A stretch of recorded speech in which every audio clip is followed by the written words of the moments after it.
20 years ago, I sat in the little white painted room in the doctor's office waiting for the news I already knew was coming. It was a long time coming, really. I was blind, and there was no getting around it. While I didn't have a name for my condition, at least in that moment, I saw the facts laid out before me every time I opened my eyes. There's really not much we can do medically speaking to help you out, Ira. Your condition is far too progressed for us to try any of the usual methods we'd use to stabilize things. This is what you're going to have to live with, and it could get worse from here. I remember when growing up, there was only one person I encountered in my youth who was blind. Her name was Pat, and everyone took a lot of pity on her. They even took to calling her Blind Pat, at least when she wasn't listening. Would I be Blind Ira for the rest of my days? Would people be pitying me behind my back too? By the time that I sat there in front of the doctor, all of those self-pity thoughts had already stampeded through my brain many times before. I'd stopped driving by that point because I knew, even if I was loath to admit it, it was not safe for me to be behind the wheel. I couldn't work any of the jobs that I'd trained for through my life, and I'd had a couple of little ones waiting at home that I had to take care of.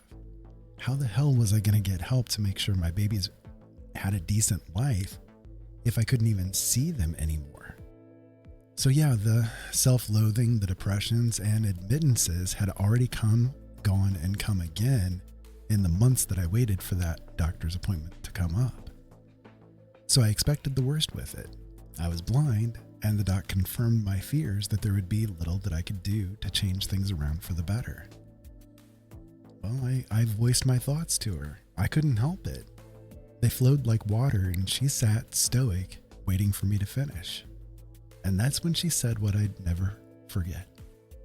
If you lower your expectations for yourself now, it'll make things easier on you in the future.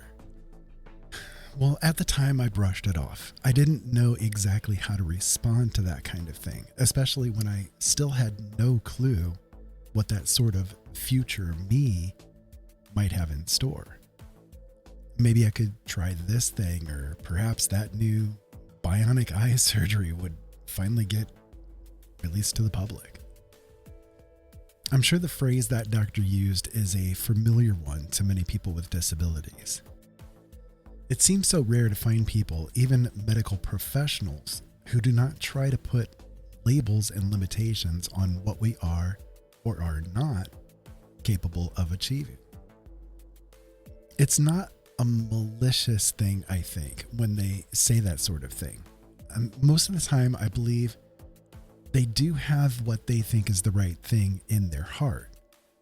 However, the damage that limiting can do to someone who is just coming to terms with their conditions is hell, to say the least. You see, a lot of times we believe those people. They're professionals after all, and allegedly they know what they're talking about. If they say we're not capable of this thing or that idea, we're prone to take what they say at face value, soaking it into our new paradigm.